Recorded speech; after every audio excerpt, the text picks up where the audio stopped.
Yo estaba en la cocina preparando café cuando sonó el teléfono. Era martes por la tarde, una de esas tardes tranquilas en las que el sol entra por la ventana y todo parece estar en su lugar. Tomé la taza, vi el nombre en la pantalla y sonreí. Era Pablo, mi hijo. Siempre me alegraba escuchar su voz. Pero cuando contesté, no escuché su voz suave. Escuché un grito. Mamá. Mi esposa y mi suegra no pueden pagar con su tarjeta. ¿Por qué fue bloqueada? Su voz atravesó el auricular como un trueno. Mi mano tembló. El café casi se derrama sobre la mesa. Pablo, cariño, yo no entiendo de qué me hablas. No te hagas la tonta. Estamos en la tienda. Mamá, tu tarjeta fue rechazada. Mi esposa está pasando vergüenza frente a todos. La gente nos está mirando como si fuéramos unos ladrones. Sentí que el piso se movía bajo mis pies. Cerré los ojos y traté de entender qué estaba pasando. Mi tarjeta. Él dijo mi tarjeta. Pero yo no le había dado ninguna tarjeta a nadie. Pablo, escúchame bien. Yo no entiendo qué tarjeta estás usando. Yo nunca te di permiso para... No importa eso ahora. Arréglalo. Llama al banco y desbloquea la tarjeta ahora mismo. Mi esposa tiene ropa en sus manos esperando pagar y tú la estás dejando en ridículo. Mi respiración se cortó. Algo en su tono me heló la sangre. No era preocupación. No era confusión. Era exigencia. Era furia dirigida hacia mí, como si yo fuera la culpable de algo que ni siquiera comprendía. Pablo, cálmate por favor. Explícame bien qué está pasando. ¿Qué tarjeta están usando? ¿Quién les dio esa tarjeta? Hubo un silencio del otro lado. Un silencio pesado, incómodo, como cuando alguien sabe que ha sido descubierto pero no quiere admitirlo. Luego escuché una voz de mujer al fondo. Era ella. Su esposa. Camila. La escuché decir algo que no alcancé a entender del todo, pero el tono era claro. Estaba molesta. Estaba impaciente. Mamá, no tengo tiempo para esto. Solo llama al banco y arregla el problema. Estamos esperando. Y colgó. Se fue. Así de simple. Sin despedirse. Sin explicar nada. Solo me dejó ahí, de pie en mi cocina, con el teléfono todavía en la mano y una sensación extraña en el pecho. Una sensación que no sabía cómo nombrar todavía. Miré la pantalla del teléfono. La llamada había durado menos de 2 minutos. Pero en esos 2 minutos, algo dentro de mí se había roto. Algo pequeño, casi imperceptible, como una grieta en una pared que nadie nota hasta que empieza a crecer. Me senté en la silla. El café ya estaba frío. Mis manos temblaban ligeramente. Intenté recordar. Intenté buscar en mi memoria algún momento en el que yo hubiera dado permiso para usar mi tarjeta. Algún momento en el que Pablo me hubiera pedido acceso a mi cuenta. Pero no encontré nada. Solo recordaba haberle ayudado. Como siempre lo hacía. Como siempre lo había hecho desde que era un niño. Pablo era mi único hijo. El centro de mi vida. Todo lo que yo había trabajado, todo lo que había ahorrado durante tantos años, era para él. Para su futuro. Para su bienestar. Yo había trabajado duro toda mi vida. Desde muy joven aprendí que el dinero no llega solo. Que hay que ganarlo con esfuerzo, con disciplina, con sacrificio. Después de que mi esposo murió hace 15 años, quedé sola. Sola con Pablo, que en ese entonces tenía 25 años y estaba terminando la universidad. Yo seguí trabajando. Seguí ahorrando. Seguí construyendo un pequeño patrimonio que me diera tranquilidad en mis años mayores. Nada lujoso. Nada extravagante. Solo lo suficiente para vivir con dignidad. Y ahora, a mis 61 años, tenía mi casa pagada, algunos ahorros en el banco, y una tarjeta de crédito que usaba con cuidado. Siempre con cuidado. Porque yo sabía lo que costaba ganar cada dólar. Pero Pablo había cambiado desde que se casó con Camila. Al principio no lo noté. O tal vez no quise notarlo. Camila era bonita, elegante, siempre bien vestida. Venía de una familia con dinero. Eso era evidente. Y cuando se casaron hace 3 años, yo pensé que era algo bueno. Pensé que Pablo había encontrado a alguien que lo haría feliz. Pero con el tiempo, las cosas empezaron a cambiar. Las visitas se volvieron menos frecuentes, las llamadas más cortas. Y cuando venían a verme, siempre había algo. Siempre necesitaban algo. Al principio eran cosas pequeñas. Un préstamo de $200 para arreglar el carro. 300 para pagar una cuenta de luz que se les había olvidado. 500 para un regalo de cumpleaños importante. Yo siempre decía que sí. Siempre. Porque era mi hijo. Porque yo quería ayudarlo. Porque pensé que eso era lo que hacían las madres. Pero los préstamos nunca regresaban. Y las peticiones nunca terminaban. Ahora, sentada en mi cocina, mirando el teléfono en silencio, empecé a sentir algo diferente. Algo que no había sentido antes. Una pequeña punzada de duda. Una pregunta que no quería hacerme, pero que empezaba a formarse en mi mente. ¿Qué estaba pasando realmente? ¿Cómo era posible que ellos estuvieran usando mi tarjeta sin que yo lo supiera? Me levanté de la silla y caminé hacia mi habitación. Abrí el cajón donde guardaba mis documentos importantes. Todo estaba en su lugar. Mi tarjeta de crédito estaba ahí, exactamente donde siempre la dejaba. No faltaba nada. Entonces, ¿qué tarjeta estaban usando? Tomé mi teléfono y marqué el número del banco. Esperé en la línea durante varios minutos hasta que una voz amable contestó. Buenas tardes. ¿En qué puedo ayudarle? Buenas tardes. Necesito verificar mi cuenta, por favor. Creo que hay algún problema con mi tarjeta de crédito. La mujer me pidió mis datos. Se los di todos. Esperé mientras ella revisaba mi información en el sistema. Señora Montes, veo aquí que su cuenta está activa. No hay ningún bloqueo. Pero mi hijo me llamó diciendo que la tarjeta fue rechazada. Él estaba intentando pagar en una tienda y no funcionó. Hubo una pausa. Señora, su hijo tiene una tarjeta adicional vinculada a su cuenta. Sentí que el aire se me escapaba del pecho. No, yo nunca autoricé ninguna tarjeta adicional. Otra pausa. Más larga esta vez. Señora Montes, aquí en el sistema aparecen 2 tarjetas adicionales vinculadas a su cuenta principal. Fueron solicitadas hace aproximadamente 8 meses. Ambas están activas. El mundo se detuvo. 8 meses. 2 tarjetas. Yo nunca había autorizado nada de eso. ¿Puede decirme quiénes son los titulares de esas tarjetas adicionales? Una está a nombre de Pablo Montes. La otra a nombre de Camila Fontes de Montes. Mi voz casi no salía. ¿Y cuánto se ha gastado en esas tarjetas? Escuché el sonido de teclas al otro lado de la línea. En los últimos 8 meses, el total acumulado en ambas tarjetas es de $18,400. $18,400. Cerré los ojos. Sentí que las paredes de mi habitación se cerraban sobre mí. Sentí que algo dentro de mí se quebraba en 1000 pedazos. Señora, ¿se encuentra bien? No pude responder de inmediato. Mi garganta estaba cerrada. Mis manos temblaban tanto que casi dejó caer el teléfono. Sí. Estoy bien. Necesito bloquear esas 2 tarjetas ahora mismo. Por supuesto, señora. Lo haré de inmediato. ¿Desea también presentar un reporte de uso no autorizado? Sí. Sí, por favor. La mujer procedió con el proceso. Me explicó los pasos que debía seguir. Me dijo que recibiría un correo con toda la información. Que tendría que firmar algunos documentos. Que el banco investigaría el caso. Pero yo apenas escuchaba. Solo podía pensar en una cosa. Mi hijo. Mi único hijo. El niño que yo crié. El hombre en quien confié toda mi vida. Me había robado. Y no solo eso. Me había robado durante 8 meses sin que yo me diera cuenta. 8 meses en los que él y su esposa habían usado mi dinero como si fuera suyo.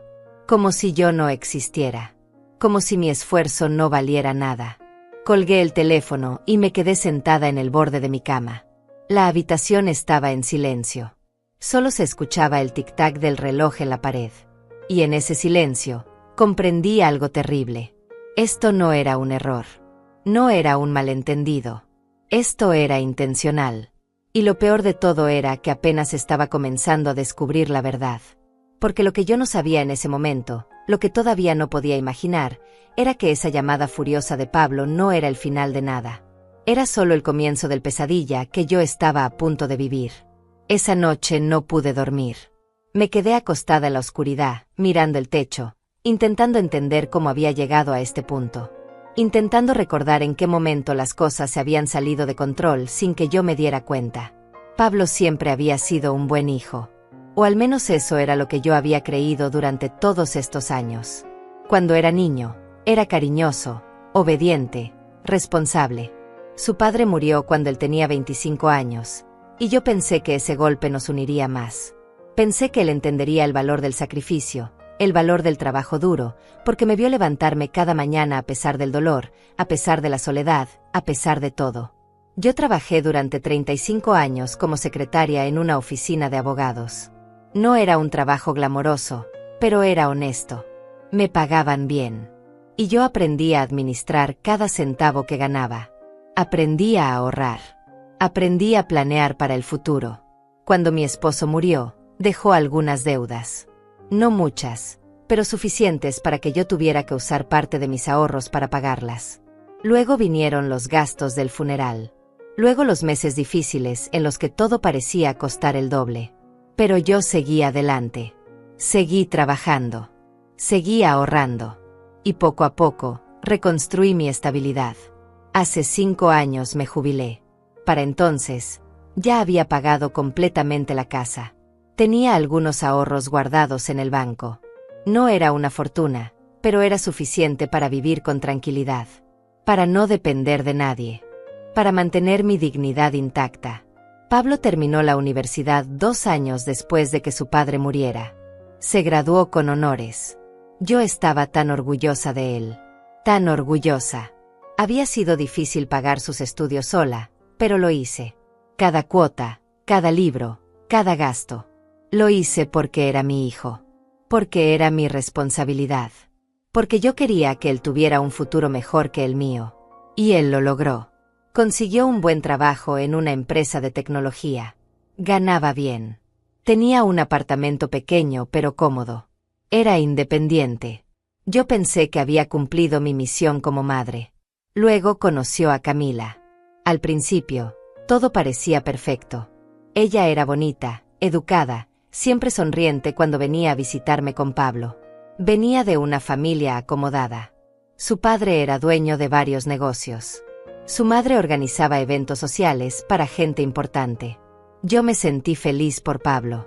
Pensé que había encontrado a alguien que estaba a su altura. Alguien que lo valoraría. Pero después de la boda, las cosas empezaron a cambiar. Las visitas se volvieron menos frecuentes. Antes, Pablo venía a verme cada fin de semana. Tomábamos café juntos. Me contaba sobre su trabajo, sobre sus planes, sobre su vida. Era nuestro momento. Pero después de casarse, las visitas se espaciaron. Primero fue cada 2 semanas. Luego una vez al mes. Luego solo en ocasiones especiales. Y cuando venía, Camila siempre tenía una razón para no quedarse mucho tiempo. Tenían una cena. Tenían un compromiso. Tenían algo más importante que hacer. Yo no dije nada. No quise ser esa clase de suegra que se queja. Que exige atención. Que molesta. Yo entendía que ellos tenían su propia vida. Su propio mundo. Y yo no quería ser una carga. Pero había algo más. Algo que empecé a notar en las pocas veces que venían. Camila siempre miraba mi casa con cierto desdén.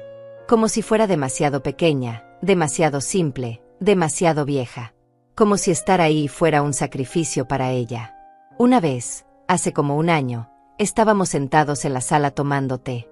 Camila miró a su alrededor y dijo con una sonrisa que no llegó a sus ojos: «Olga, esta casa tiene tanto potencial. Con una buena remodelación, podría verse increíble. Deberías considerar actualizar los muebles. Esa sala está muy anticuada». Yo sonreí y no dije nada. Pero sus palabras se quedaron conmigo. Como pequeñas espinas clavadas en un lugar que no podía alcanzar. Luego empezaron las peticiones de dinero. La primera fue hace como 2 años. Pablo me llamó una tarde, su voz sonaba preocupada. Me dijo que el carro se había descompuesto y necesitaban arreglarlo urgentemente. Me pidió prestados $500. Yo le di el dinero sin pensarlo 2 veces. Era mi hijo. Y $500 no era nada comparado con lo que yo había gastado en él durante toda su vida. Me dijo que me lo devolvería en 2 semanas. Pero 2 semanas pasaron. Luego 1 mes. Luego 2 meses. Y el dinero nunca regresó. Cuando finalmente le pregunté al respecto, me dijo: «Ay, mamá, lo siento. Se me olvidó por completo. Han pasado tantas cosas. Te lo devuelvo pronto, te lo prometo». Pero nunca lo hizo. Y luego vino la segunda petición. Y la tercera. Y la cuarta. Cada vez era una razón diferente. Una cuenta médica inesperada. Un regalo importante para el jefe de Camila. Una reparación urgente en el apartamento. Un viaje de trabajo que resultó más caro de lo planeado. Siempre eran emergencias. Siempre eran situaciones que no podían esperar. Y yo siempre decía que sí. Porque era mi hijo. Porque yo quería ayudarlo. Porque pensé que eso era lo que hacían las madres. Pero los préstamos nunca se devolvían. Y las peticiones nunca terminaban. Hace 6 meses, Pablo me llamó y me dijo que estaban pensando en mudarse a una casa más grande. Que el apartamento se les había quedado pequeño.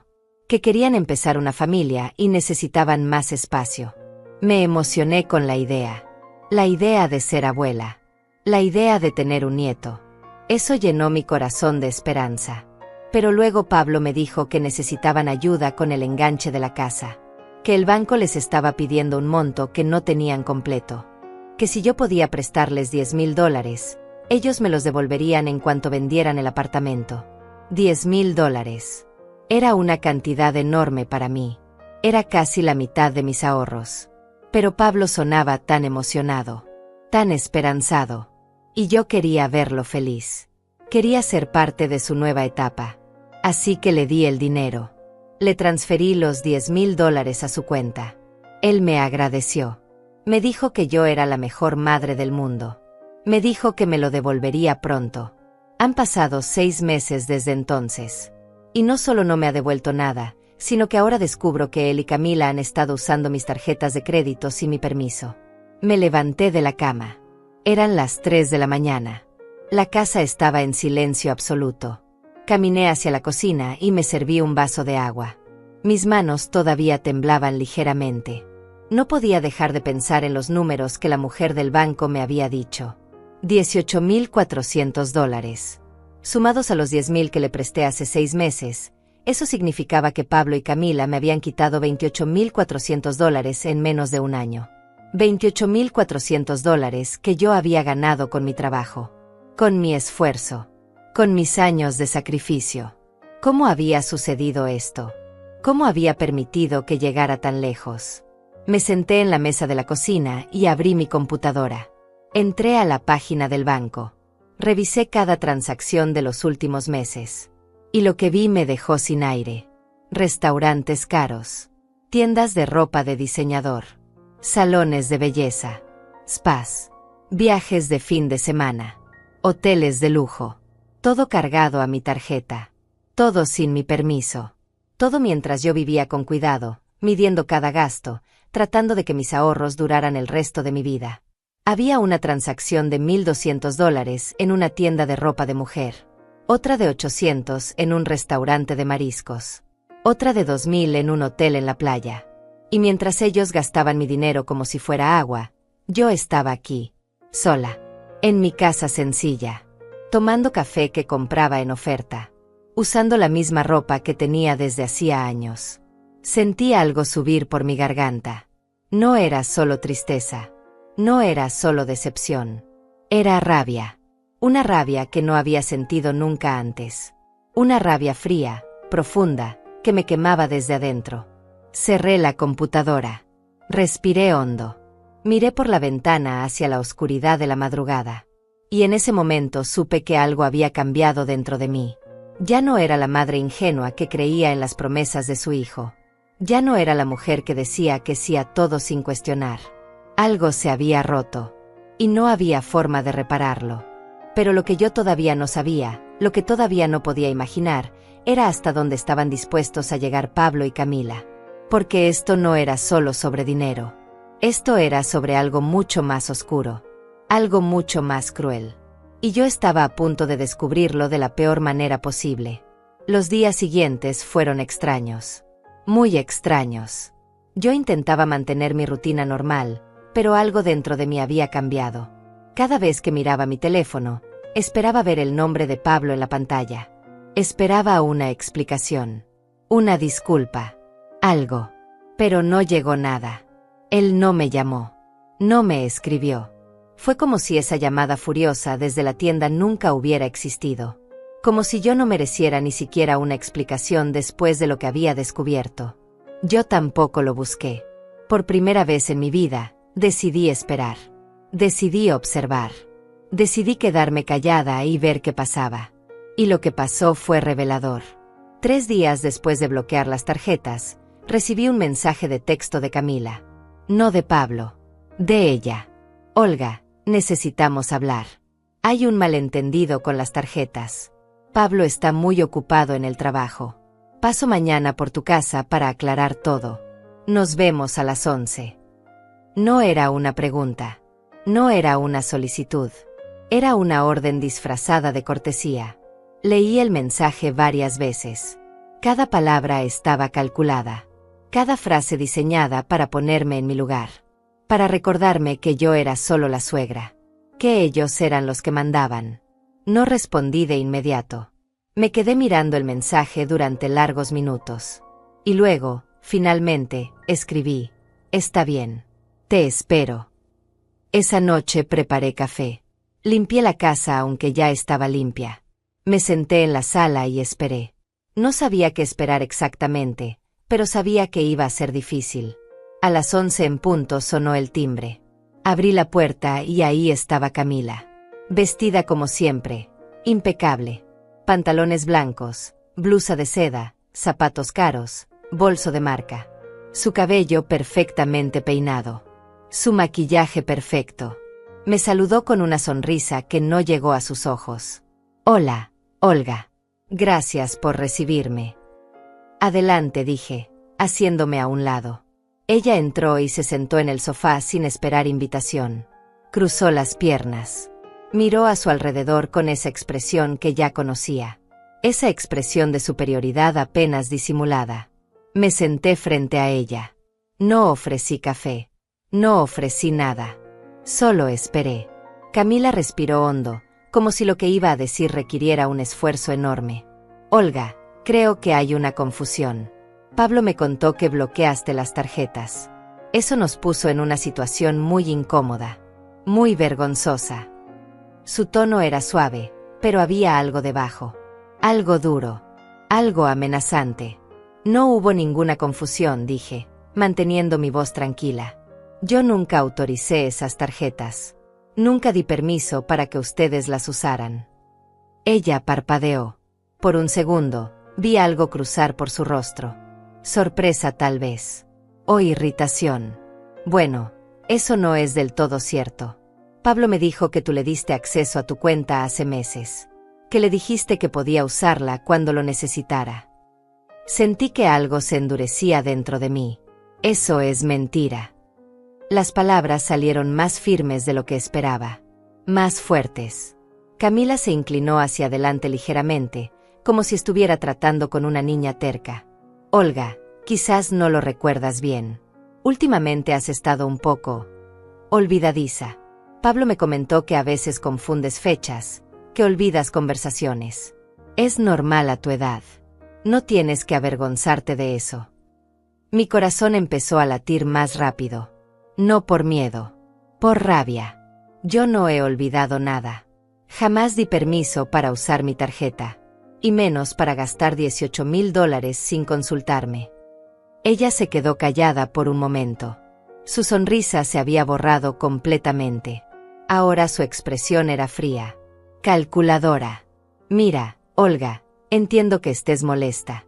Pero esto se puede resolver fácilmente. Pablo y yo te devolveremos el dinero. Poco a poco, claro. No podemos hacerlo todo de una vez. Pero te lo devolveremos.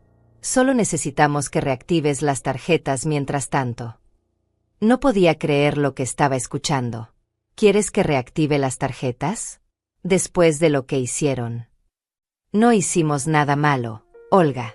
Solo usamos un recurso familiar. Eso es lo que hacen las familias. Se apoyan. Se ayudan. Y tú siempre has dicho que Pablo puede contar contigo para lo que sea. Sentí que algo dentro de mí se quebraba un poco más. Ayudar es una cosa. Robar es otra muy diferente. La palabra quedó flotando en el aire entre nosotras. Robar. Yo había dicho la palabra que ambas estábamos evitando. El rostro de Camila se endureció. Se puso de pie.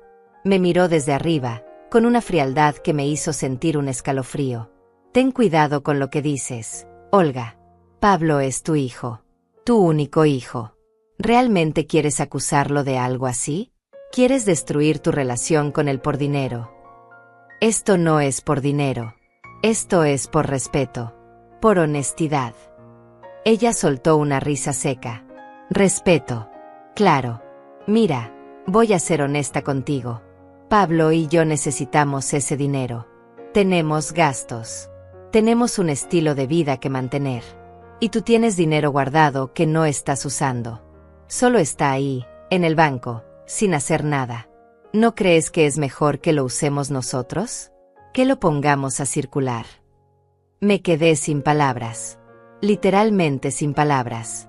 Porque lo que ella estaba diciendo era tan descarado, tan cínico, que no podía procesar que fuera real. Además, continuó Camila, cruzándose de brazos, Pablo es tu hijo. Todo lo que tienes eventualmente será de él de todas formas. Solo estamos adelantando un poco las cosas. Sentí que el aire se me escapaba de los pulmones. Eventualmente será de él. Cuando yo muera.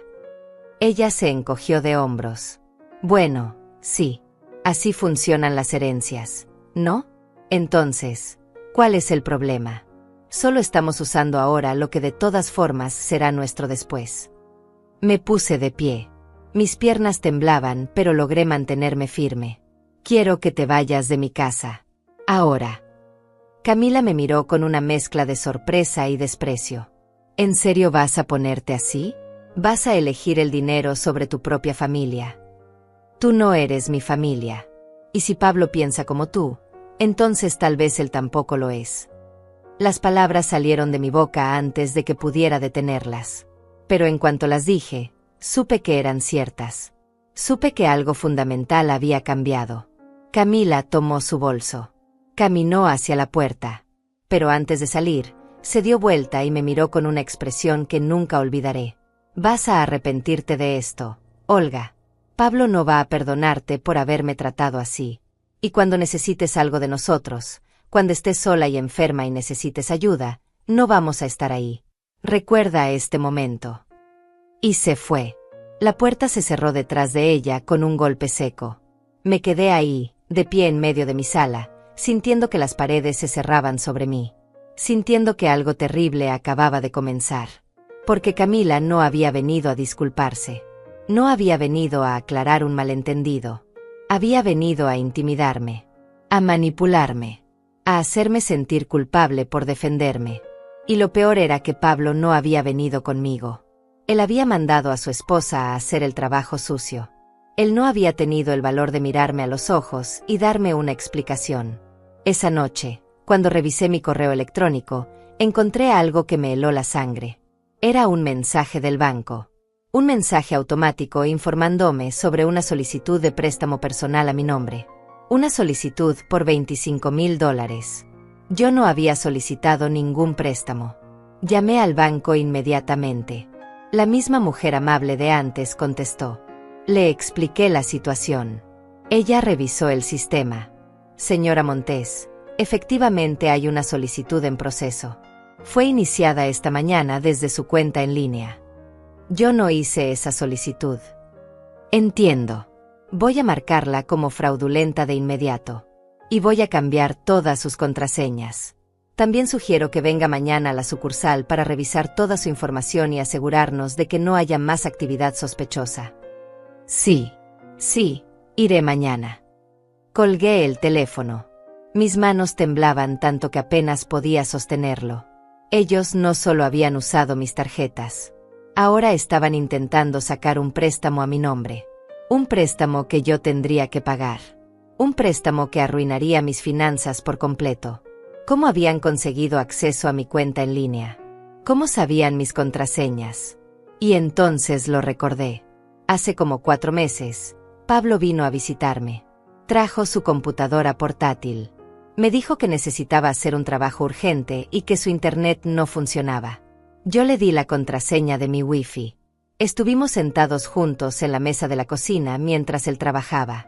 En algún momento, yo me levanté para preparar más café. Lo dejé solo con mi computadora abierta en la mesa. Solo fueron unos minutos. Tal vez 5. Tal vez 10. Ahora entendía. En esos minutos, Pablo había entrado a mi computadora. Había revisado mis archivos. Había encontrado mis contraseñas. Había copiado toda mi información. Todo había sido planeado. Todo había sido calculado. Mi propio hijo me había estado robando de forma sistemática, deliberada, sin remordimiento. Y lo peor de todo era que esto no había terminado. Esto apenas estaba comenzando. A la mañana siguiente fui al banco. No pude dormir en toda la noche. Cada vez que cerraba los ojos, veía el rostro de Camila. Escuchaba sus palabras. Todo lo que tienes eventualmente será de él de todas formas. Como si yo ya estuviera muerta. Como si mi vida no importara. Como si yo solo fuera un obstáculo entre ellos y mi dinero. Llegué al banco cuando abrieron las puertas. La misma mujer que me había atendido por teléfono me recibió en su oficina. Se llamaba Alma. Tenía unos 40 años, rostro amable, ojos que mostraban genuina preocupación. Señora Montes, gracias por venir. Quiero revisar con usted toda su cuenta para asegurarnos de que no haya más sorpresas. Me senté frente a su escritorio. Ella abrió su computadora y empezó a revisar. Yo la miraba trabajar, sintiendo como mi estómago se apretaba cada vez más. Muy bien, dijo después de unos minutos. Ya bloqueamos la solicitud de préstamo fraudulento. Nadie podrá acceder a ese dinero. También cambié todas sus contraseñas y activé una verificación de doble factor para cualquier transacción. Gracias. Ahora, déjeme mostrarle algo. Ella giró la pantalla hacia mí. Ahí estaba el registro completo de todas las transacciones de los últimos 12 meses. Como le mencioné antes, hay 2 tarjetas adicionales vinculadas a su cuenta. Fueron solicitadas hace 8 meses. Y desde entonces, han acumulado $18,400 en gastos. Miré la pantalla. Línea tras línea de compras. Algunas pequeñas. Otras enormes. Todas sin mi autorización. Pero hay algo más, continuó Alma, su voz volviéndose más seria. También hay retiros en efectivo que no están asociados con esas tarjetas. Retiros que fueron hechos directamente desde su cuenta de ahorros. Mi corazón se detuvo. ¿Qué? Ella señaló varias transacciones en la pantalla. Aquí. Y aquí. Y aquí.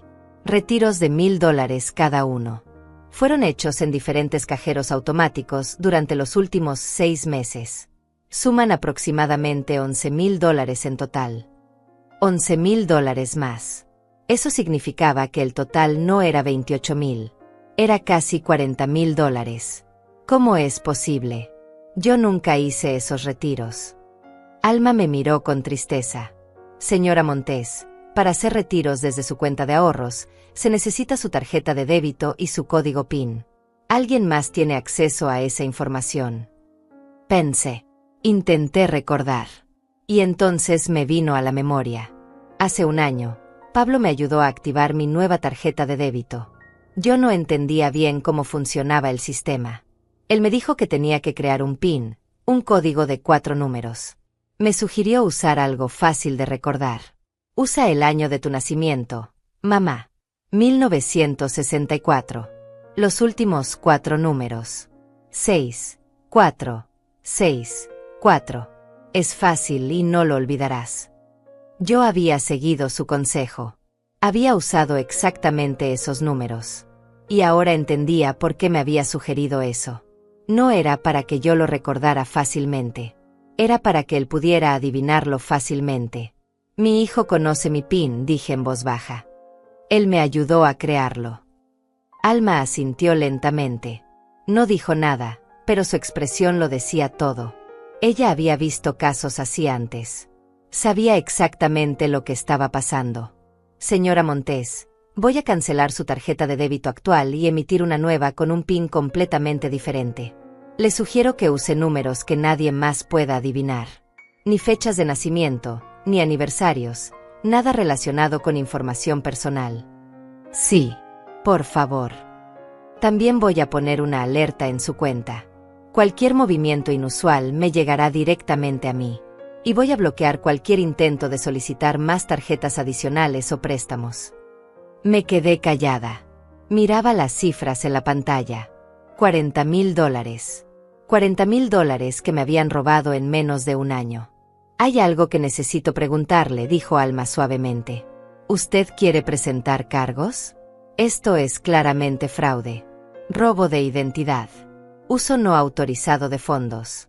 La policía puede investigar. La pregunta me golpeó como un puño en el estómago. ¿Quería presentar cargos contra mi propio hijo? ¿Quería que Pablo fuera arrestado? ¿Investigado? ¿Posiblemente llevado a juicio? No lo sé, susurré. Necesito tiempo para pensar. Alma asintió comprensivamente. Lo entiendo. Es una decisión muy difícil. Tome el tiempo que necesite. Pero mientras tanto, todas sus cuentas están protegidas. Nadie más puede acceder a ellas. Salí del banco con un sobre lleno de documentos. Estados de cuenta. Registros de transacciones. Evidencia. Todo impreso en papel. Me senté en mi carro en el estacionamiento. No arranqué. Solo me quedé ahí, mirando el sobre en mis manos. $40,000. Casi todos mis ahorros. Todo lo que había trabajado durante tantos años. Todo lo que había guardado para mi vejez, para emergencias, para tener un poco de tranquilidad en estos últimos años de mi vida. Y Pablo lo había tomado. Sin preguntarme. Sin remordimiento. Como si fuera su derecho. Conduje de regreso a casa en silencio. Las calles pasaban frente a mí como en una película borrosa. Mi mente estaba en otro lugar. En el pasado. Recordando momentos. Buscando señales que debía haber visto antes. Cuando llegué a casa, había un carro estacionado frente a mi entrada. Un carro que reconocí de inmediato. Era el carro de Pablo. Mi corazón empezó a latir más rápido. Él estaba aquí. Finalmente había venido. Estacioné mi carro y salí. Pablo estaba sentado en los escalones de mi entrada. Se puso de pie cuando me vio. Su expresión era seria. Dura. Hola, mamá. Pablo. Nos quedamos mirando. Había tanto que decir. Tanto que aclarar. Pero ninguno de los dos sabía por dónde empezar. Finalmente, él habló. Camila me contó lo que pasó ayer. Me dijo que la trataste muy mal. Que la corriste de tu casa. No podía creer que eso fuera lo primero que dijera. No una disculpa. No una explicación. Solo una acusación. Ella vino a exigirme que reactivara las tarjetas. Las tarjetas que ustedes han estado usando sin mi permiso. Pablo suspiró, como si yo fuera una niña tonta que no entendía las cosas. Mamá, no seas dramática. No es como si te hubiéramos robado. Solo usamos un poco de crédito. Es dinero que tú tienes disponible. No te estaba haciendo falta. ¿Qué no me estaba haciendo falta? Pablo, gastaron $40,000. 40,000. Él parpadeó. Por un segundo, vi sorpresa en su rostro. ¿40,000? No, eso no puede ser. Fueron como 20,000 a lo mucho. 40,000, repetí, mi voz temblando. 18,000 en las tarjetas de crédito. 11,000 en retiros de mi cuenta de ahorros. Y los 10,000 que me pediste prestados hace 6 meses y nunca devolviste. Pablo se pasó la mano por el cabello.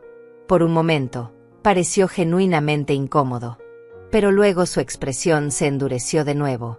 Mira, te voy a devolver todo ese dinero. Te lo prometo. Solo necesito tiempo. Las cosas han estado difíciles económicamente. Camila tiene ciertos estándares. Su familia tiene expectativas.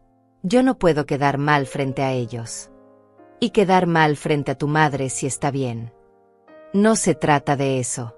Se trata de que tú tienes dinero y nosotros lo necesitamos. Es así de simple. No podía creer lo que estaba escuchando. No había remordimiento en su voz. No había vergüenza. Solo justificaciones. Pablo, tú me robaste. Entraste a mi computadora cuando no estaba mirando. Copiaste mis contraseñas. Solicitaste tarjetas a mi nombre. Sacaste dinero de mi cuenta usando mi PIN. Eso no es pedir prestado. Eso es robar. Su rostro se puso rojo. Sus ojos se entrecerraron. ¿Robar? ¿Así es como vas a llamarlo? Soy tu hijo, mamá. Tu único hijo. Todo lo que tienes me pertenece. ¿O acaso planeabas llevarte el dinero a la tumba? Las palabras de Camila. Exactamente las mismas palabras. Mi dinero es mío mientras yo esté viva. Y lo que yo haga con él es mi decisión. No la tuya. Pablo dio un paso hacia mí. Su expresión era amenazante ahora. ¿Sabes qué, mamá? Creo que Camila tiene razón. Últimamente has estado muy rara. Muy paranoica. Olvidando cosas. Confundiendo hechos. Tal vez necesitas ayuda. Tal vez necesitas que alguien maneje tus finanzas por ti. Por tu propio bien. Sentí un escalofrío recorrer mi espalda. ¿Me estás amenazando? No te estoy amenazando. Te estoy advirtiendo. Si sigues por este camino, si sigues acusándome de cosas ridículas, voy a tener que tomar medidas. Por tu propio bien. Por tu seguridad. Nos quedamos mirando. Y en ese momento, vi a un extraño frente a mí. No a mi hijo. No al niño que crié. No al hombre que pensé que conocía. Vi a alguien capaz de hacerme daño sin pestañear. Quiero que te vayas de mi propiedad, dije, mi voz sorprendentemente firme. Ahora. Pablo soltó una risa amarga. Perfecto. Pero no vengas llorando cuando te des cuenta de que cometiste un error. No vengas buscándome cuando estés sola y necesites ayuda. Porque yo no voy a estar ahí. Se dio vuelta y caminó hacia su carro. Antes de subirse, se giró una última vez. Y otra cosa, mamá. La madre de Camila también está muy molesta contigo. Ella fue una de las personas que usó la tarjeta ese día en la tienda. La humillaste frente a todos. Eso no se olvida fácilmente. Se subió al carro y se fue. El ruido del motor se alejó por la calle hasta desaparecer. Me quedé ahí parada, frente a mi casa, sintiendo que el mundo se desmoronaba a mi alrededor. La madre de Camila también había usado mi tarjeta. Ni siquiera la conocía bien. La había visto tal vez 3 veces en mi vida. Y ella también se había estado beneficiando de mi dinero. Entré a mi casa y cerré la puerta. Me apoyé contra ella y finalmente permití que las lágrimas salieran. Lloré por el hijo que había perdido. Lloré por los años de sacrificio que ahora parecían no haber significado nada. Lloré por la traición, por la humillación, por el dolor. Pero en medio de ese llanto, algo más estaba naciendo dentro de mí. Algo duro. Algo determinado. Algo que no iba a permitir que me destruyeran. Porque si Pablo pensaba que yo me iba a quedar callada, que iba a aceptar todo esto sin hacer nada, estaba muy equivocado. Yo había sido paciente. Había sido comprensiva. Había sido generosa. Pero eso se había terminado. Ahora era el momento de protegerme. De defenderme. De recuperar lo que era mío. Y aunque no sabía exactamente cómo iba a hacerlo, sabía una cosa con certeza. Esta guerra apenas comenzaba. Los siguientes días fueron los más difíciles de mi vida. No solo por el dolor de la traición, sino porque empecé a darme cuenta de cuántas cosas había pasado por alto durante todos estos meses. Pequeñas señales que mi mente había ignorado porque no quería ver la verdad. Porque confiar en Pablo era más fácil que aceptar que mi propio hijo era capaz de hacerme daño de esta manera. Empecé a revisar todo. Cada papel, cada documento, cada estado de cuenta que había guardado durante los últimos años. Y lo que descubrí me dejó sin aliento. Había más cosas.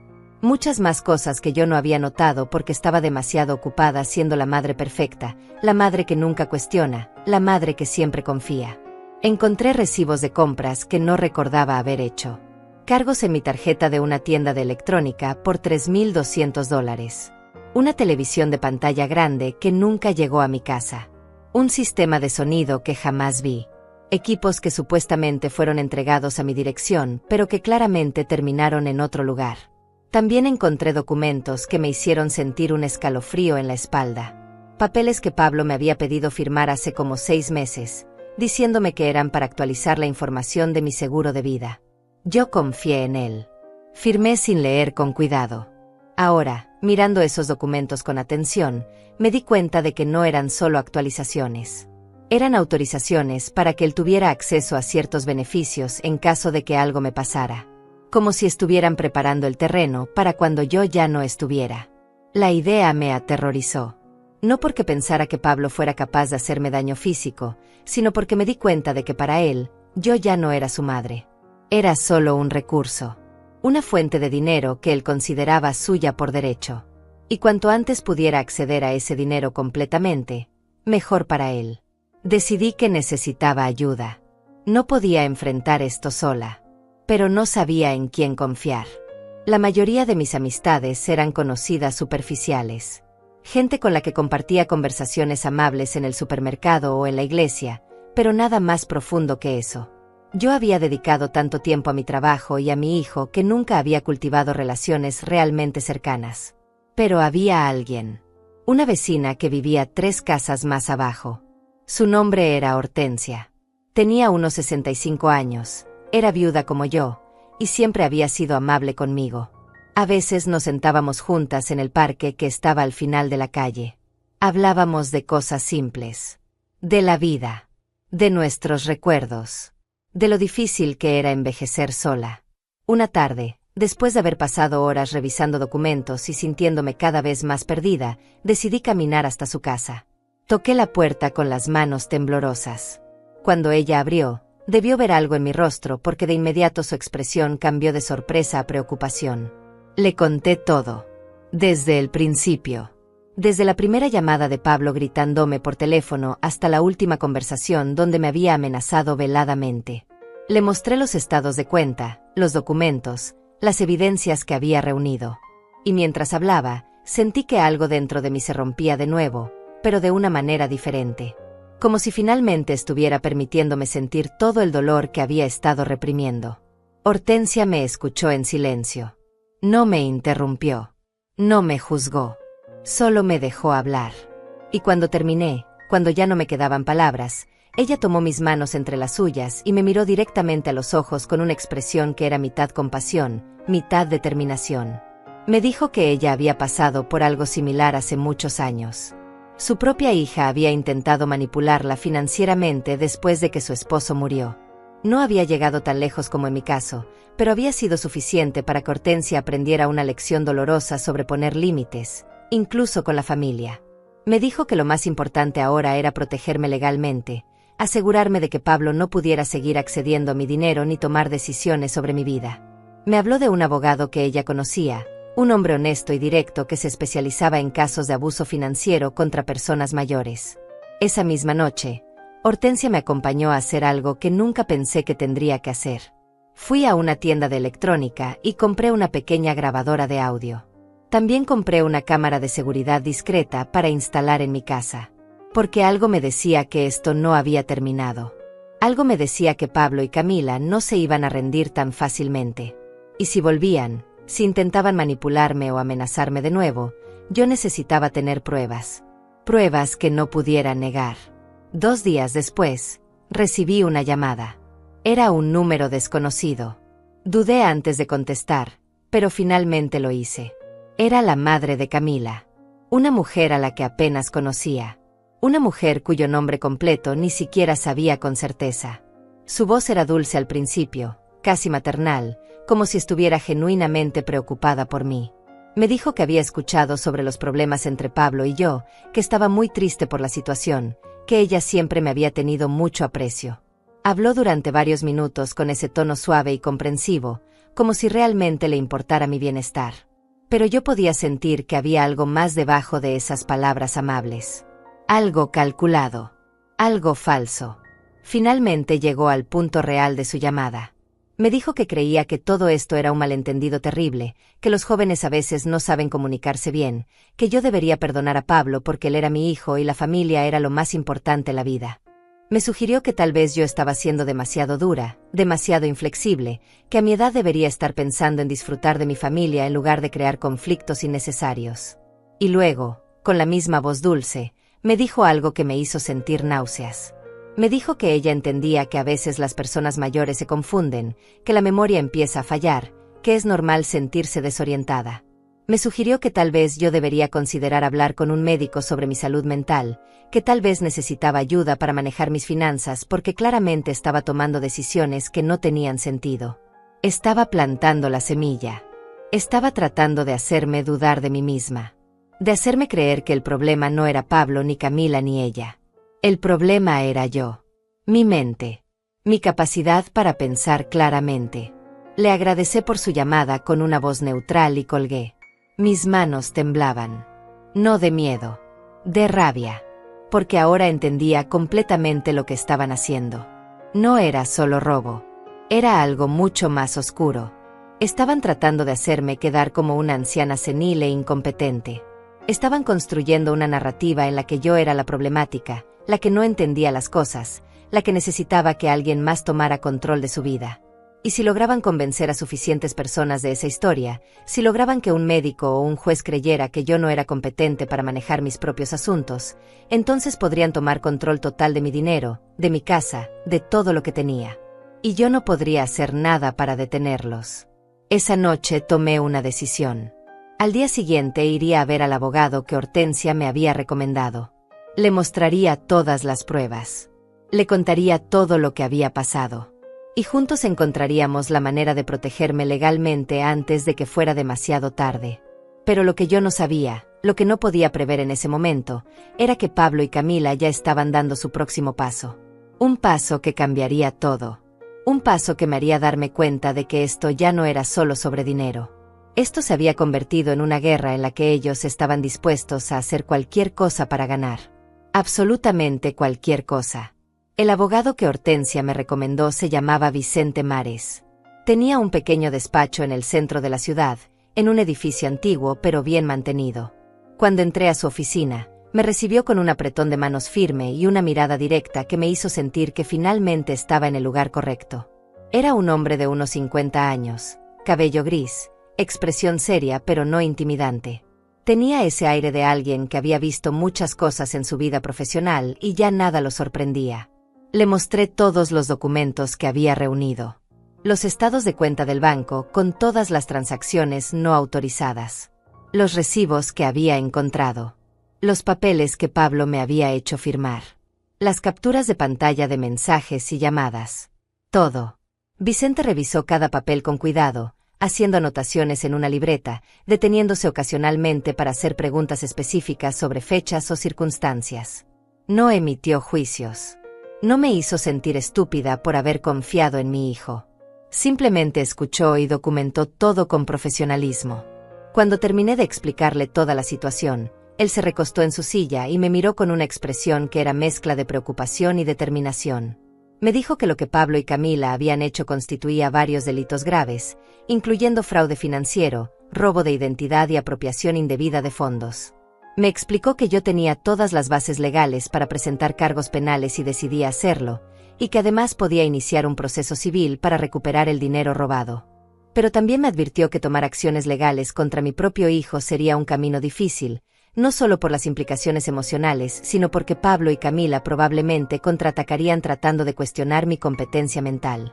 Me explicó que había visto casos similares antes, donde los hijos adultos que eran confrontados por abuso financiero intentaban revertir la situación argumentando que sus padres ancianos estaban confundidos, seniles o no eran capaces de manejar sus propios asuntos.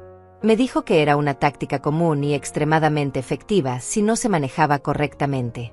Por eso, lo primero que necesitábamos hacer era establecer de manera oficial que yo estaba completamente lúcida y capaz de tomar mis propias decisiones. Me recomendó que fuera con un médico para obtener una evaluación completa de mi salud mental y cognitiva, no porque él dudara de mí, sino porque necesitábamos documentación médica que demostrara de manera irrefutable que yo estaba en pleno uso de mis facultades. También me sugirió que pusiera todos mis bienes bajo protección legal inmediata. Eso significaba crear un fideicomiso revocable, cambiar los beneficiarios de todas mis cuentas y seguros, y establecer directivas claras sobre quién podría tomar decisiones en mi nombre si algún día realmente llegaba a necesitar ayuda. Me aseguró que estos pasos no solo protegerían mis activos, sino que también enviarían un mensaje claro a Pablo y Camila de que yo estaba tomando control de la situación y que no iban a poder seguir manipulándome. Salí de esa reunión sintiéndome más fuerte, pero también más consciente de la batalla que tenía por delante. Vicente me había dado esperanza, pero también me había hecho ver la realidad de lo complicado que sería enfrentar esto legalmente. Sin embargo, por primera vez en semanas, sentí que no estaba sola. Tenía un plan. Tenía apoyo. Y tenía la determinación de no dejarme vencer. Pero el universo tenía otros planes. Porque esa misma tarde, cuando llegué a casa después de hacer algunas diligencias que Vicente me había pedido, encontré algo que me dejó paralizada. La puerta de mi casa estaba entreabierta. Yo estaba completamente segura de haberla cerrado con llave antes de salir. Siempre lo hacía. Era un hábito tan arraigado que lo hacía sin pensar. Entré despacio, con el corazón latiéndome tan fuerte que podía escucharlo en mis oídos. La casa estaba en silencio. Nada parecía fuera de lugar a primera vista. Pero cuando llegué a mi habitación, vi que los cajones de mi escritorio estaban abiertos. Los documentos que había dejado organizados estaban revueltos. Alguien había estado buscando algo. Alguien había entrado a mi casa y había revisado mis cosas. Revisé toda la casa con las manos temblorosas. Nada había sido robado. La televisión seguía ahí. Mi computadora estaba en su lugar.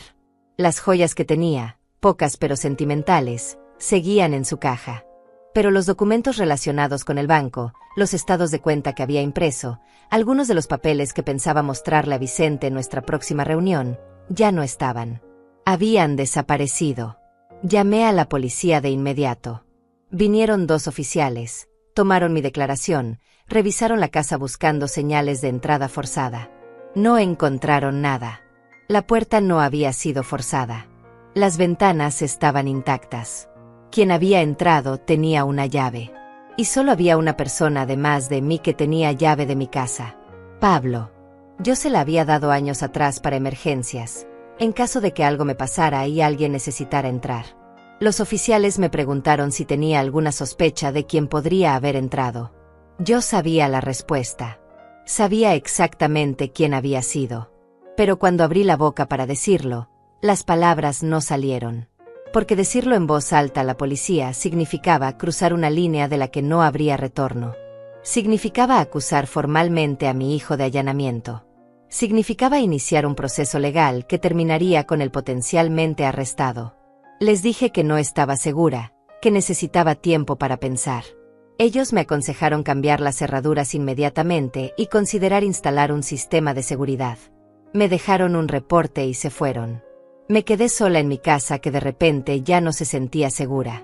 Me sentía violada, invadida, como si ya nada fuera realmente mío. Esa noche llamé a Hortensia. Ella vino de inmediato y se quedó conmigo. No durmió en su casa. Se quedó en mi sofá, insistiendo en que no me iba a dejar sola después de lo que había pasado. Su presencia fue un consuelo enorme. Hablamos hasta tarde en la noche. Me dijo que esto confirmaba lo que ya sabíamos, que Pablo estaba desesperado, que se estaba dando cuenta de que estaba perdiendo control sobre mí y sobre mi dinero, y que eso lo hacía peligroso de maneras impredecibles. Al día siguiente, un cerrajero vino a cambiar todas las cerraduras de mi casa. También contraté a una compañía para instalar cámaras de seguridad en la entrada principal, en la puerta trasera y en el interior de las áreas comunes. Si alguien intentaba entrar de nuevo, quedaría grabado. Tendría pruebas irrefutables. Pero lo que más me dolió no fue la invasión a mi privacidad. Fue la confirmación definitiva de que Pablo había cruzado una línea que yo nunca imaginé que cruzaría. Entrar a mi casa sin permiso, revisar mis cosas, robar documentos que él sabía que yo estaba usando para protegerme de él, todo eso mostraba un nivel de desprecio y de malicia que ya no podía ignorar ni justificar. Esa tarde recibí un mensaje de texto de Camila. Era breve y directo, sin el tono falsamente dulce que había usado en conversaciones anteriores. Me decía que había escuchado que yo estaba hablando con abogados, que estaba haciendo acusaciones serias contra Pablo, y que eso era una muy mala decisión de mi parte. Me advertía que si yo seguía por ese camino, ellos no tendrían más opción que tomar medidas legales para protegerse. Me decía que tenían testigos que podían confirmar que yo había estado actuando de manera errática, olvidadiza y confundida en los últimos meses. Me amenazaba veladamente con iniciar un proceso de interdicción, un procedimiento legal mediante el cual podrían declarar que yo era incompetente para manejar mis propios asuntos y nombrar a Pablo como mi tutor legal. Leí ese mensaje varias veces. Cada palabra era un golpe, porque me di cuenta de que ellos habían estado preparando el terreno desde hace tiempo. Las conversaciones en las que me habían hecho sentir olvidadiza. Las veces que habían cuestionado mi memoria frente a otras personas. Todo había sido intencional. Todo había sido parte de un plan para construir una narrativa en la que yo no era confiable, en la que yo necesitaba que alguien más tomara decisiones por mí.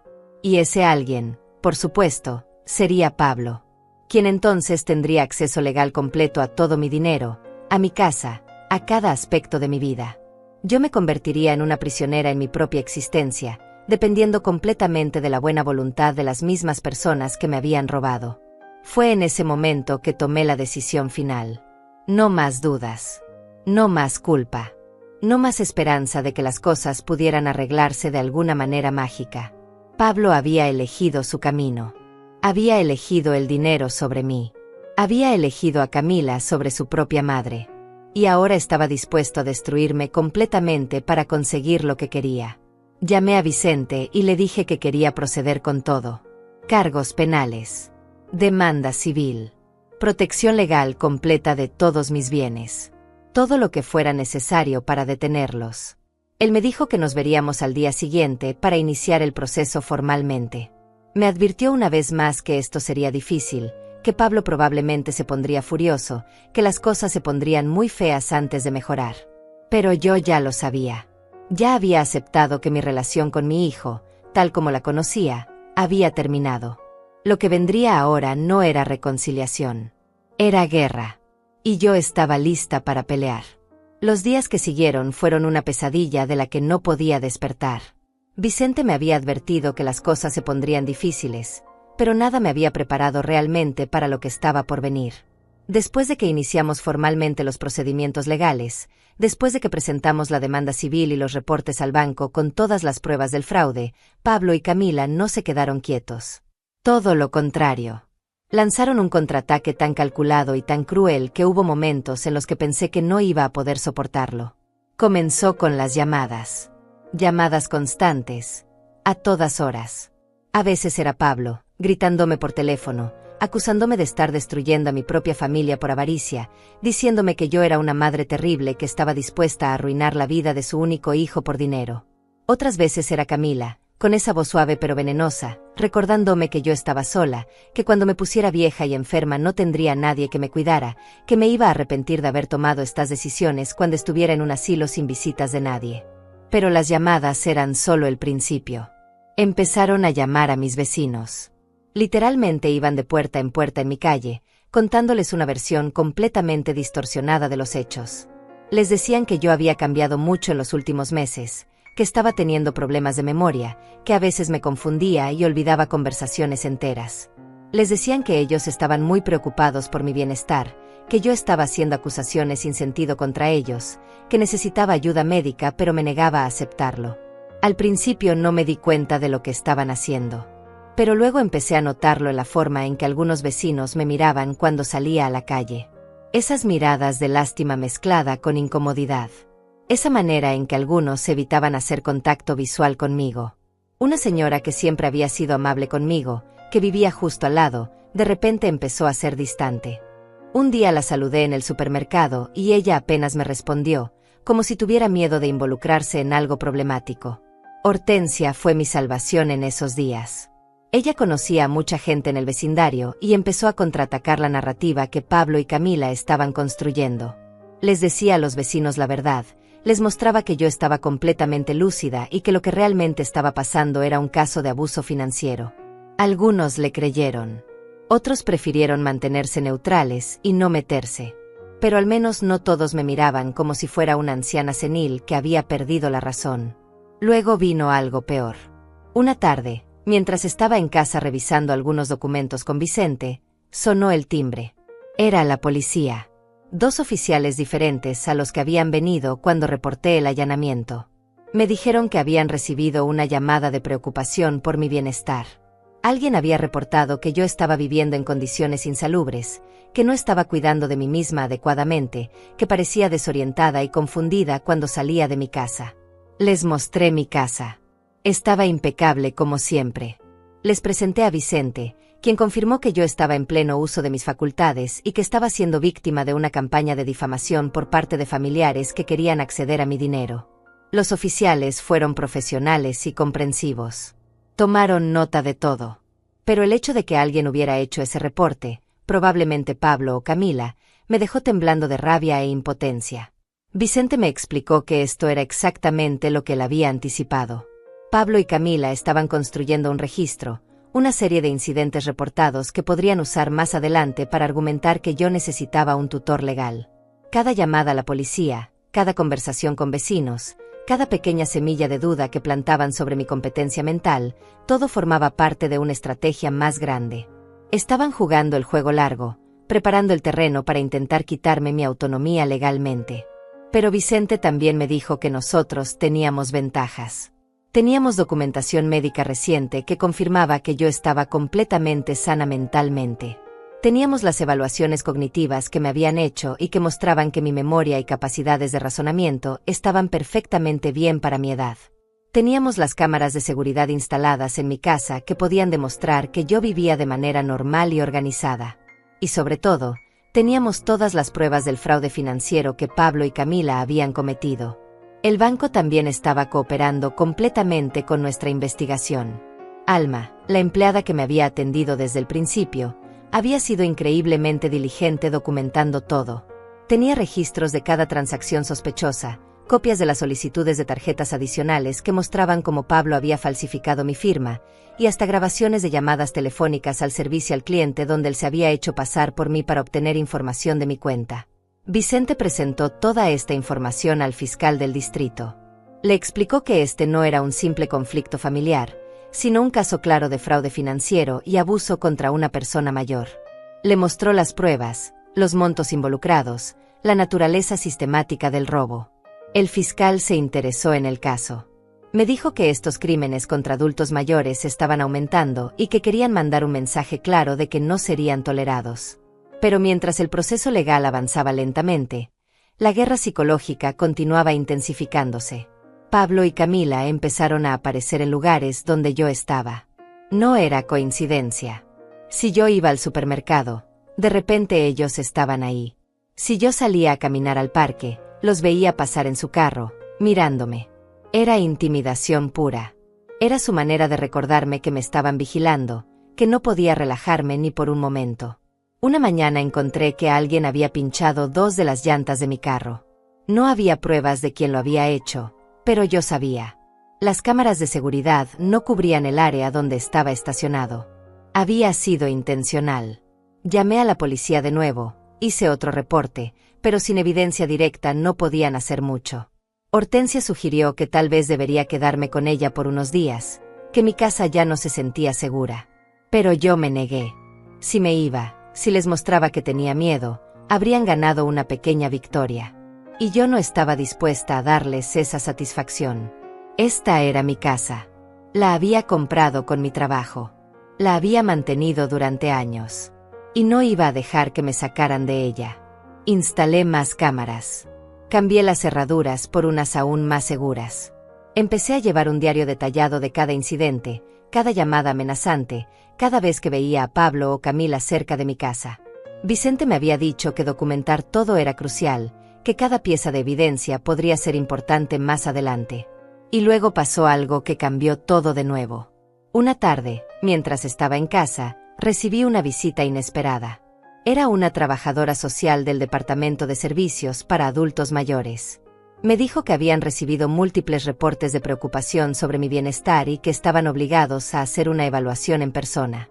Me dijo que era solo protocolo, que no me preocupara, pero que necesitaba hacerme algunas preguntas y revisar mi situación de vivienda. Me sentí invadida de nuevo, pero cooperé completamente. Le mostré mi casa. Le mostré mi refrigerador lleno de comida fresca. Le mostré que pagaba todas mis cuentas a tiempo. Le mostré los estados de cuenta del banco que demostraban que manejaba mi dinero responsablemente. Le hablé de Vicente y del caso legal que estábamos construyendo. Le expliqué que los reportes que habían recibido eran falsos, parte de una campaña de acoso por parte de mi hijo y su esposa. La trabajadora social fue profesional y justa. Después de pasar 2 horas conmigo, me dijo claramente que no veía ninguna razón para preocuparse por mi bienestar. Me dijo que era evidente que yo estaba manejando mi vida perfectamente bien, que mi casa estaba en excelentes condiciones, y que parecía estar tomando decisiones racionales y bien pensadas. Me dijo que pondría todo eso en su reporte oficial y que cerraría el caso como infundado. Cuando se fue, me senté en mi sala y finalmente permití que las lágrimas salieran. No lágrimas de tristeza. Lágrimas de agotamiento. De frustración. De rabia contenida durante tanto tiempo. Porque me di cuenta de que no importaba cuántas pruebas tuviera de mi competencia, no importaba cuántas evaluaciones pasara, Pablo y Camila seguirían intentando destruirme.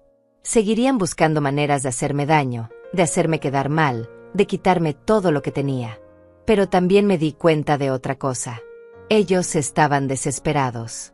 Todas estas tácticas, toda esta agresión, venía del miedo. Miedo de perder. Miedo de enfrentar las consecuencias de lo que habían hecho. Y eso significaba que yo estaba ganando. Lentamente, dolorosamente, pero ganando. 3 meses después de iniciar el proceso legal, finalmente llegó el día que había estado esperando con una mezcla de miedo y anticipación. Vicente me llamó una mañana para decirme que el fiscal había decidido presentar cargos formales contra Pablo y Camila. No solo eso, sino que el banco también había completado su investigación interna y había confirmado todas nuestras acusaciones. Habían encontrado evidencia de que Pablo había falsificado mi firma en múltiples documentos, que había accedido ilegalmente a mi cuenta en línea usando información que había obtenido de manera fraudulenta, y que junto con Camila había gastado casi $40,000 de mi dinero sin autorización. El proceso judicial comenzó oficialmente. Pablo y Camila recibieron citaciones para comparecer ante el tribunal. Vicente me explicó que el caso tenía 2 vertientes paralelas: la criminal, donde el Estado los acusaba de fraude y robo, y la civil, donde yo los demandaba por la devolución del dinero robado más daños adicionales. Me advirtió que el proceso podría tomar meses, que habría audiencias, testimonios, que tendría que enfrentarlos cara a cara en la corte. Me preguntó si estaba preparada para eso. Le dije que sí, aunque por dentro sentía que mi corazón estaba hecho pedazos. La primera audiencia fue una de las experiencias más difíciles de mi vida. Entré a esa sala de tribunal con Hortensia a mi lado, con Vicente cargando una carpeta llena de evidencias, y me senté en una banca de madera fría mientras esperaba que comenzara. Luego los vi entrar. Pablo y Camila, acompañados por su propio abogado, un hombre de traje caro que parecía más interesado en revisar su teléfono que en el caso. Pablo no me miró. Mantuvo la vista al frente, su mandíbula apretada, su cuerpo tenso. Camila, en cambio, me lanzó una mirada llena de odio puro antes de sentarse junto a él. El juez revisó los cargos. Escuchó los argumentos preliminares de ambas partes. El abogado de Pablo y Camila intentó argumentar que todo había sido un malentendido, que existía un acuerdo verbal entre madre e hijo sobre el uso de los fondos, que las acusaciones eran el resultado de una mala comunicación exacerbada por mi edad avanzada y posible confusión.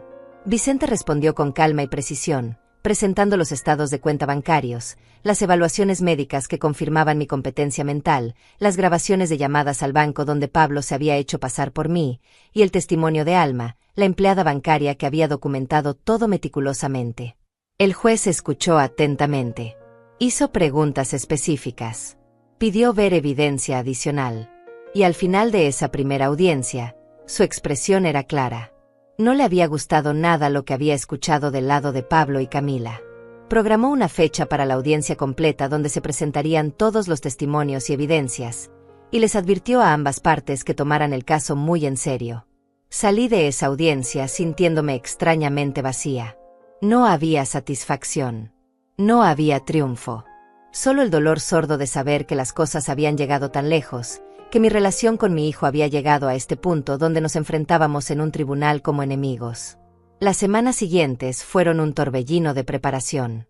Vicente y yo nos reunimos múltiples veces para repasar mi testimonio, para asegurarnos de que tenía claro lo que iba a decir, cómo iba a presentar los hechos.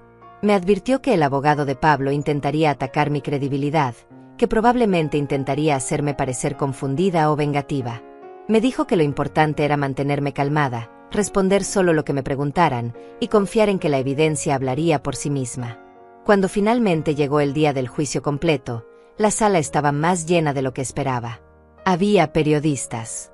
El caso había llamado la atención de los medios locales porque representaba un problema creciente, el abuso financiero contra personas mayores por parte de sus propios familiares. Había también representantes de organizaciones de protección de adultos mayores que estaban siguiendo el caso con interés. Fui la primera en testificar.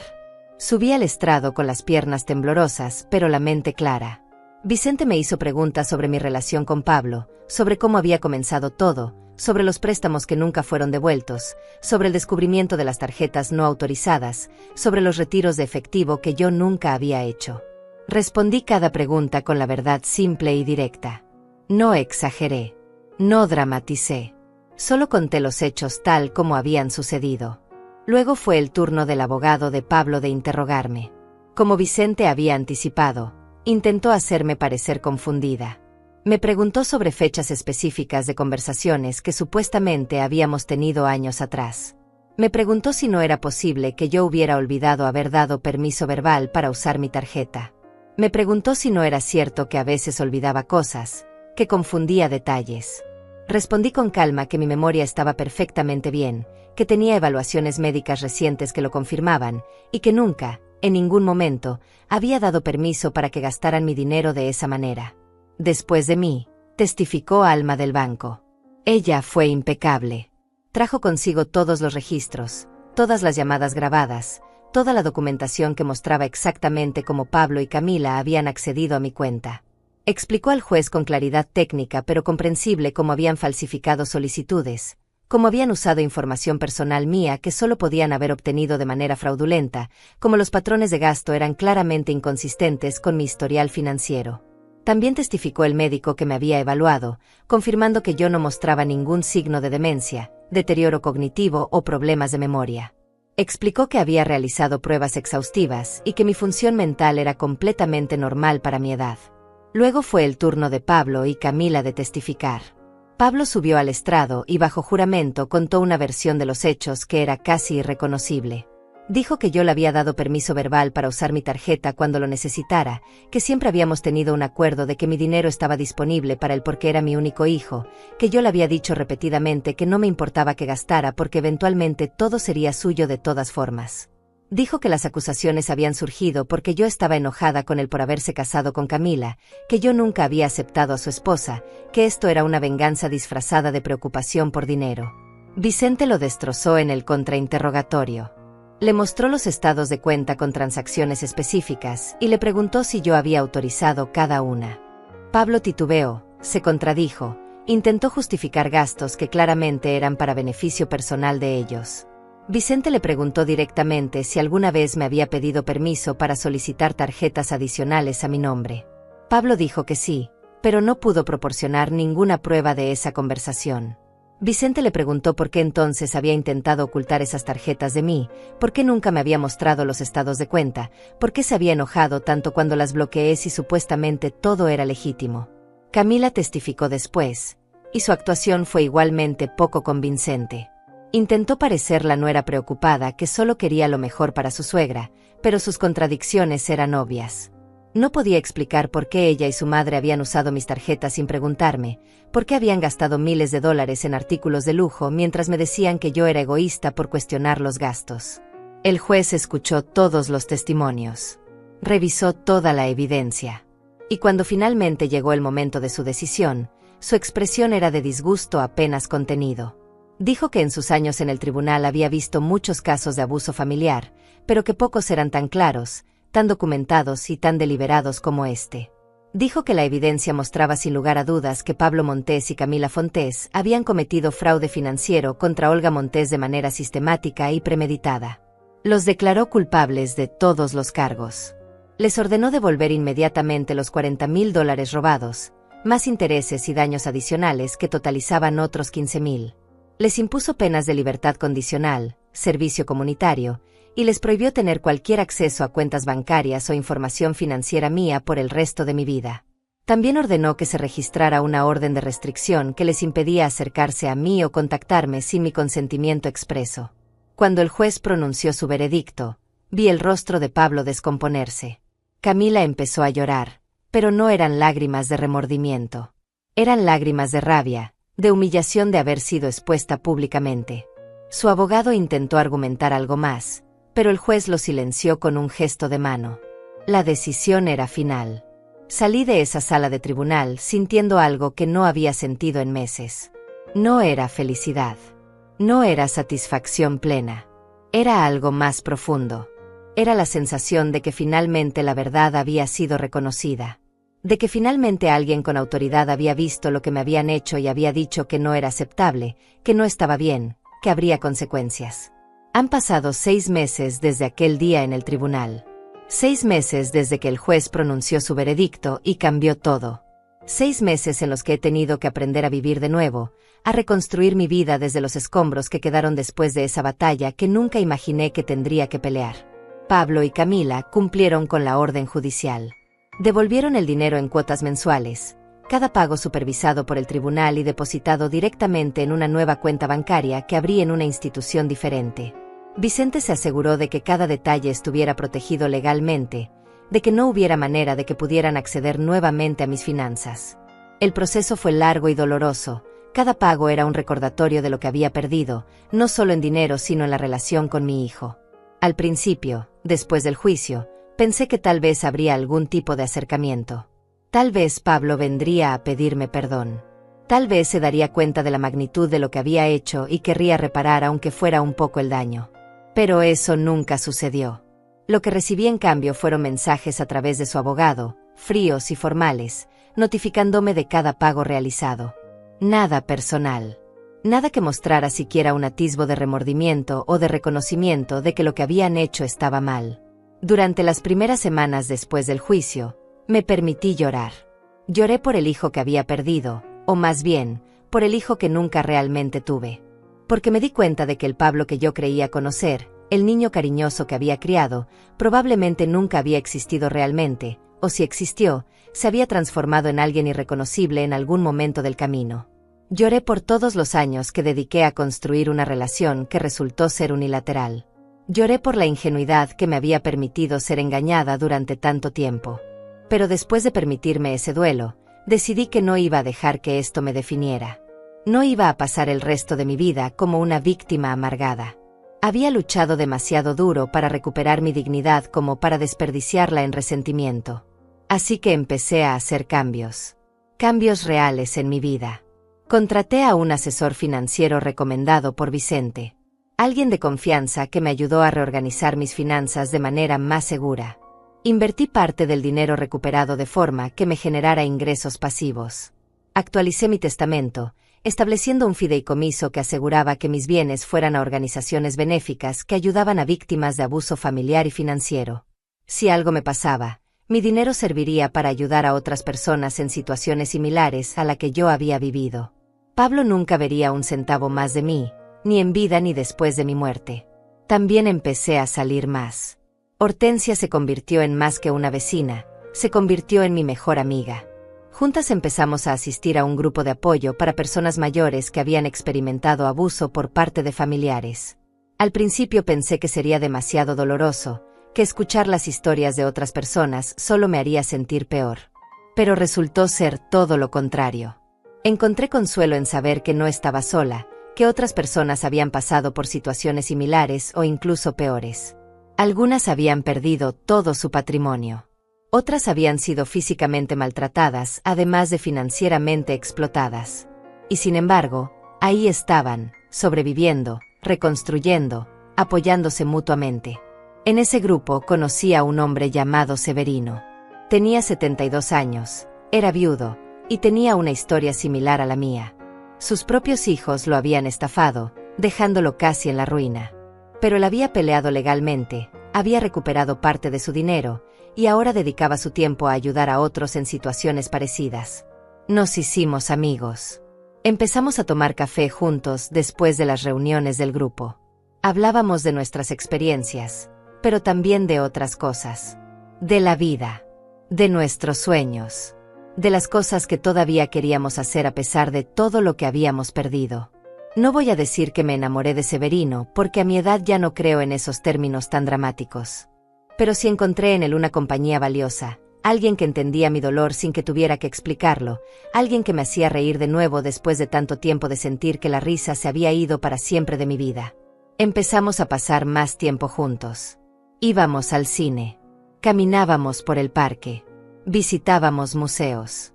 Cosas simples pero significativas que me recordaban que todavía había belleza en el mundo, que todavía había razones para levantarme cada mañana con esperanza. Mi casa, que durante tanto tiempo se había sentido como una prisión durante los meses de acoso y amenazas, volvió a sentirse como un hogar. Las cámaras de seguridad seguían ahí, pero ya no las miraba con paranoia. Eran solo una precaución. Cambié algunos muebles. Pinté las paredes de un color más alegre. Puse plantas nuevas en el jardín. Hice de ese espacio algo que reflejara la nueva etapa de mi vida, una etapa en la que yo estaba en control, en la que nadie más tenía poder sobre mí. Vicente se convirtió en más que mi abogado. Se convirtió en un amigo de confianza. De vez en cuando almorzábamos juntos y él me contaba sobre otros casos que estaba manejando, siempre respetando la confidencialidad, pero compartiendo lo suficiente para que yo entendiera que el abuso contra personas mayores era algo mucho más común de lo que la gente quería admitir. Me dijo que mi caso había ayudado a sentar un precedente en la región, que otros fiscales estaban usando nuestro caso como referencia para perseguir crímenes similares con más agresividad. Hubo momentos difíciles, por supuesto. Noches en las que me despertaba pensando en Pablo, preguntándome qué había salido mal, en qué momento perdí a mi hijo o si alguna vez realmente lo tuve. Días en los que veía a otras madres con sus hijos adultos, compartiendo momentos familiares, y sentía una punzada de dolor por lo que yo nunca volvería a tener. Pero aprendí a vivir con ese dolor. Aprendí que podía coexistir con él sin dejar que me consumiera. Una tarde, casi 8 meses después del juicio, recibí una carta. Era de Pablo. Mi primer impulso fue tirarla sin abrirla, pero algo me detuvo.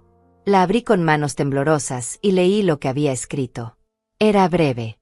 Decía que había estado en terapia, que estaba empezando a entender el daño que me había causado, que no esperaba mi perdón pero que quería que supiera que lo lamentaba. No mencionaba a Camila. No ofrecía explicaciones elaboradas. Solo una disculpa simple y directa. No le respondí. Tal vez algún día lo haré. Tal vez algún día estaré lista para tener esa conversación. Pero por ahora, necesito mantener la distancia. Necesito proteger la paz que tanto me costó recuperar. Perdonar no significa olvidar. Y definitivamente no significa volver a exponer mi vida a alguien que demostró ser capaz de destruirla sin remordimiento. Hoy, mientras escribo estas palabras en mi mente, sentada en mi sala con una taza de té caliente en las manos, puedo decir que estoy bien. No perfecta. No sin cicatrices. Pero bien. He aprendido lecciones dolorosas sobre confianza, sobre familia, sobre el valor de establecer límites incluso con las personas que amamos. He aprendido que la sangre no siempre crea lealtad, que a veces la familia que elegimos es más real que la familia con la que nacimos. Perdí mucho en esta batalla. Perdí dinero, aunque al final lo recuperé. Perdí tiempo, meses de mi vida consumidos por estrés y dolor. Y perdí a mi hijo, al menos a la versión de él que yo había imaginado. Pero gané algo también. Gané mi dignidad. Gané mi libertad. Gané el conocimiento de que soy más fuerte de lo que nunca pensé que sería. Gané amistades reales con personas como Hortensia y Severino, que me demostraron que el amor y el apoyo verdaderos no tienen que venir de la sangre.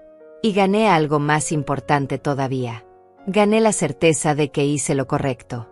De que defender mis derechos no fue egoísmo. De que negarme a ser víctima no fue crueldad. De que elegir mi bienestar sobre las expectativas de otros no fue cobardía sino valentía. Hay días en los que miro hacia atrás y me pregunto si podría haber hecho las cosas diferente. Si podría haber detectado las señales más temprano. Si podría haber evitado que llegara tan lejos. Pero luego recuerdo que yo no causé esto. Yo solo respondí a ello de la mejor manera que pude. Y eso tiene que ser suficiente. La vida continúa. Tengo planes para viajar el próximo año, algo que nunca me había permitido hacer porque siempre estaba ahorrando, siempre siendo práctica. Pero ahora entiendo que el dinero solo tiene valor si lo usamos para crear experiencias que valgan la pena. Quiero ver el océano de nuevo. Quiero visitar lugares que siempre soñé conocer. Y quiero hacerlo sabiendo que nadie puede quitarme esas experiencias, que nadie tiene poder sobre mi felicidad excepto yo misma. Esta historia no terminó como las historias que vemos en las películas, donde todo se arregla con un abrazo y lágrimas de reconciliación. Terminó con justicia, con límites claros, con separación necesaria. Y para mí, eso es suficiente. Porque aprendí que a veces el final feliz no es recuperar lo que perdiste, sino descubrir que puedes ser feliz incluso sin ello.